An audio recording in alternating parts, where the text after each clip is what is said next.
C40 Cities Climate Leadership Group has produced a suite of resources that cities can use to help them understand and respond to vertical integration challenges and opportunities as part of their climate action planning processes. This is a training video on C40's Vertical Integration Response Strategy Guiding Framework. The Vertical Integration Response Strategy Guiding Framework is designed to be used only once a city has already gained an understanding of the vertical integration context, opportunities, and constraints that may impact delivery of its climate action plan. C40's Vertically Integrated Action Tool can be used for this purpose, or any similar vertical integration analysis process or framework. The Vertical Integration Response Strategy Guiding Framework is available for free from C40's Resource Center at www.resourcecenter.c40.org, along with all the other supporting resources relating to vertical integration. The guiding framework is set out in 3 sections that are designed to support the development of a vertical integration response strategy that may address one or more of the following: a strategic or cross-cutting vertical integration response strategy, where in general the alignment between city and other levels of government is likely to constrain the city's ability to implement its climate action plan, or if the city wants to develop a strategy to lobby other levels of government generally around their response and level of ambition regarding climate change. The second is a sectoral vertical integration response, which is useful where there are specific sectors within which inadequate vertical integration is likely to constrain climate action implementation. And the third is a vertical integration response strategy for individual climate actions, where priority climate actions may be constrained by inadequate vertical integration. Depending on the city context, one or more of the 3 sections of the guiding framework can be used to develop the city's vertical integration response strategy for inclusion in the climate action plan. This is useful for stakeholder and community engagement processes as part of climate action plan development. It's also useful for implementation planning for top priority climate actions, and can also be useful for climate action governance as part of the implementation of the climate action plan. In each of the 3 sections of the guiding framework, there are 3 tables containing a series of questions aimed at stimulating a critical thinking process around the following. Firstly, what and how important are the various vertical integration problems or barriers in the context of the city being enabled to implement its climate action plan? Secondly, how these vertical integration problems or barriers could or should be addressed. And lastly, defining what needs to be done, by when and by whom, in order to address the priority vertical integration problems or barriers. This final table in each of the sections can be used as the vertical integration strategy for inclusion in the climate action plan. The tables in the guiding framework can be completed as an in-house exercise by the city as part of compiling its climate action plan. However, the tables can also be compiled through a participatory process with inputs from other actors who may need to play a role in addressing the vertical integration problems or barriers in the response strategy. If there's an intention to use the climate action planning vertical integration protocol to formalize commitment from other actors to improving vertical integration as a mechanism for supporting accelerated delivery of climate action, then it may be useful to involve those actors in compiling the inputs for the tables in the guiding framework. Such involvement may play an important role in facilitating the subsequent process of negotiating the content of the protocol. Let's take a look at the tables in the guiding framework. I've mentioned that there are 3 sections to the guiding framework, and with each one of the sections there are 3 tables. Here on the screen we have tables for section 1, which is the strategic or cross-cutting vertical integration response process. And we have table A, which is asking a whole lot of questions which will help you as the user to better define what the vertical integration problems or barriers are. The first question in the table is very simple. It's asking the user to select from a pre-populated list of vertical integration themes which are the themes that are associated with vertical integration barriers or problems. Now, to complete this first question, it would be quite useful to refer back to the results of the vertical integration analysis undertaken using C40's VIA tool, or vertically integrated action tool. The strategic cross-cutting analysis done in that tool produces radar charts, like the one that's just appeared to the right of the screen, which give a snapshot overview of city and other level of government alignment around key vertical integration themes, which are the same themes as contained in this table.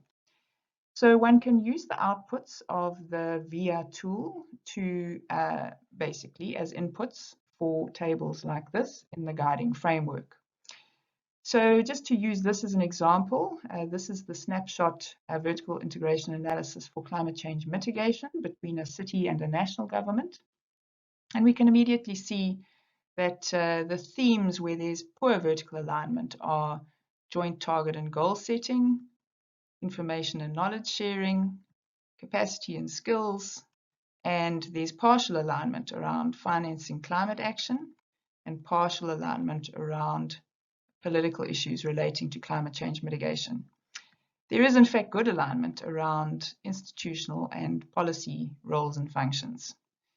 So using an output like this of the VIA tool as an input for the table, one would probably want to be selecting joint target and goal setting, information and knowledge, capacity and skills, and probably also financing climate action and political alignment as ticks for this table.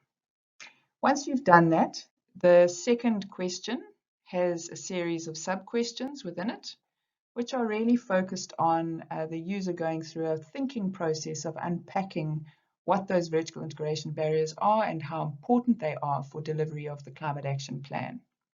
This first sub-question is very easy to answer. It basically just asks whether the vertical integration themes that you've ticked here relate to vertical integration problems or barriers around climate change mitigation or climate change adaptation, or in fact both. So it's really just to record that in this column. The next question asks, how serious will these vertical integration problems or barriers be for the delivery of the city's climate action plan? So are these barriers showstoppers? Are they so serious that they're basically going to mean that the city can't implement its climate action plan? Or are they minor issues that can be resolved over time? Once you've answered that, it's then quite easy to think about answering the next question, which is how soon do these problems or barriers need to be resolved in order for the city's climate action plan to be implemented? So are they priorities for action now? Or can one leave it and wait until later to begin to address those problems? And the last question is explain in more detail what you think the main drivers are behind the vertical integration problems or barriers that you've highlighted earlier in the table. So for example, if one has partial alignment around climate change financing, why is that? Is it because the city doesn't have, are powers not well shared between city and national government? Is it that mandates are not well shared? Is it that the city simply doesn't have capacity to be able to raise its own finance? Really, what is driving the partial alignment, and what is driving the seriousness of the problem for climate action plan implementation? And then moving on to Table B. Table B really is asking now the important questions around how the vertical integration problems or barriers that you've unpacked in Table A should be addressed. So you'll see the same list of themes again, the vertical integration themes in the left-hand column. Here you're only going to complete the rows that have the themes that you ticked in Table A as being relevant. So you're not going to complete all of the cells in this table. You're only going to complete the cells that pertain to the themes that you've decided are the ones that need a vertical integration strategy around them. So the first question in Table B is asking what would need to be done to resolve the vertical integration problems or barriers that you've identified. So these would be the kinds of actions like changing a policy, if that's what the problem is, perhaps creating a greater awareness of the need for more alignment around particular issues, Or maybe it's just something like actually establishing a dialogue with a different level of government to try to resolve the vertical integration barriers that exist.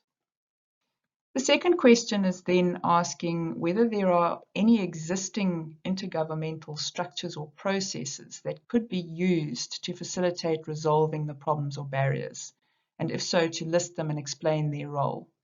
So here what we're looking for is for you to think about whether there is anything in place already that might offer you the opportunity to readily begin your process of dialogue around addressing the barriers. So obviously if you have to set something up from scratch, it's going to be a lot more work and it's going to take a lot more time. So this is really to capture whether there's any easy way of beginning that process of unpacking the vertical barriers that need to be dealt with. Question 3 then asks whether there are any other organizations, groupings or coalitions, etc., that could be able to help you with this process of resolving the vertical integration problems or barriers in each theme.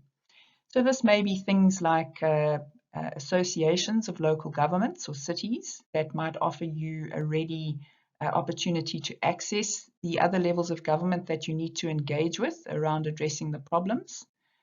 Or it may be city networks that could help you think about how to set up a new platform or a structure to engage dialogue with other agencies, or perhaps deal with some kind of a political issue that needs to be dealt with. So again, this is really just to capture any helping hands that are already out there that you could leverage to speed up the process of dealing with the vertical integration barriers and problems. And then lastly, just a place to capture anyone else that needs to be involved or could help you with this process. So there may be other city governments that are experiencing similar issues that you could perhaps engage with and see if they'd be prepared to work with you on unlocking the kinds of problems that you're having around vertical integration. And that's really just a place to capture those kinds of ideas. And lastly, Table C. Now, Table C is really your vertical integration response strategy table. So what you capture in this table is essentially what you can take straight through into your city climate action plan as your vertical integration response strategy at a strategic or cross-cutting level for vertical barriers and problems. So again, the same list of themes, and again, you only need to complete the cells in this table that pertain to the themes that you've decided are relevant to your city. The first question here is to define the goals for addressing the identified vertical integration problems or barriers. And we suggest here that you state only one goal per theme, okay? Because what that will allow you to do is be really focused in your strategy for addressing the problem.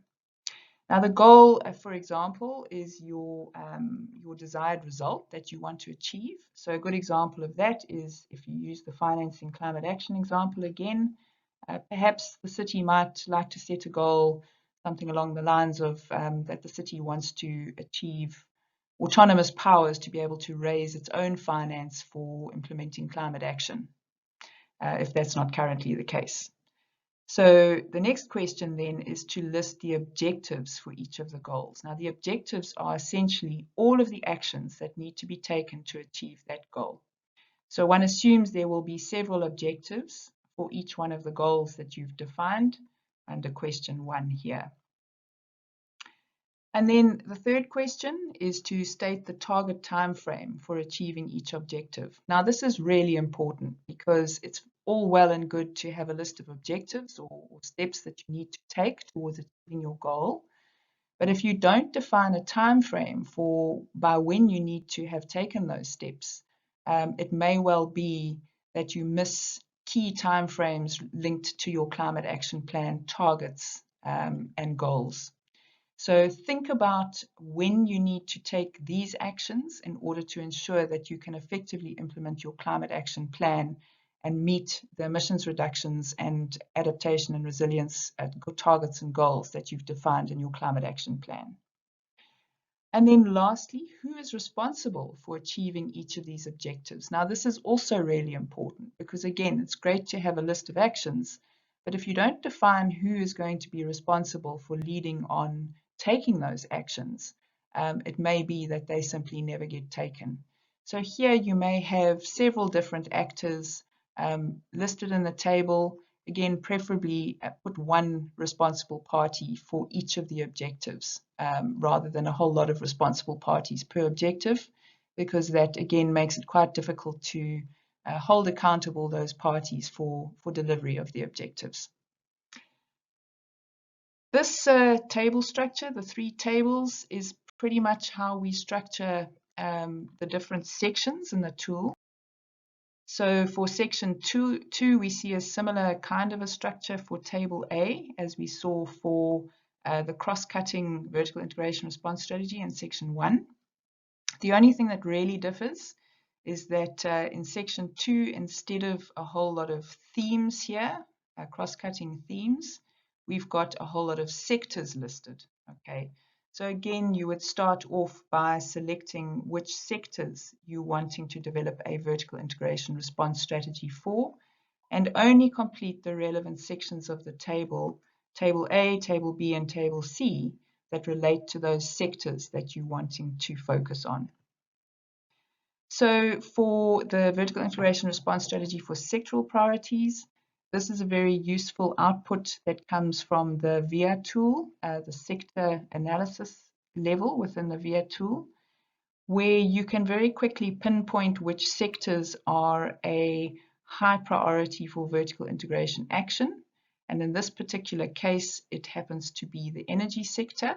We have analyzed the buildings and the energy sector in the tool, and we see that the energy sector is really important for achieving the city's climate action targets, but it's got a whole lot of vertical integration barriers associated with it. So it's situated up in this top left quadrant of this chart, which is telling us that it's a high priority for climate action plan targets, but it's constrained by vertical integration barriers, and so really needs to be a consideration in the city's vertical integration response strategy. Moving on to table B, exactly the same structure again. You only complete the cells in the table that relate to the sectors that you're wanting to analyze. And the same again for table C. And then moving into the vertical integration response strategy for priority climate actions. These tables are structured the same as the previous ones that I've shown you. The only difference is that you need to fill in which actions you are wanting to develop vertical integration response strategies for. And again, you can revert back to your vertically integrated action tool results and process, where you will have already selected which actions you're wanting to analyze in that tool. You would have analyzed those actions in terms of vertical integration issues and barriers, and you will have a list of the vertical integration issues and barriers and how challenging those are to overcome, which you can use to inform your completion of the tables in the guiding framework, and so develop a response strategy to those. So that's it from me regarding this tool. Please visit C40's Resource Center on the web for more information.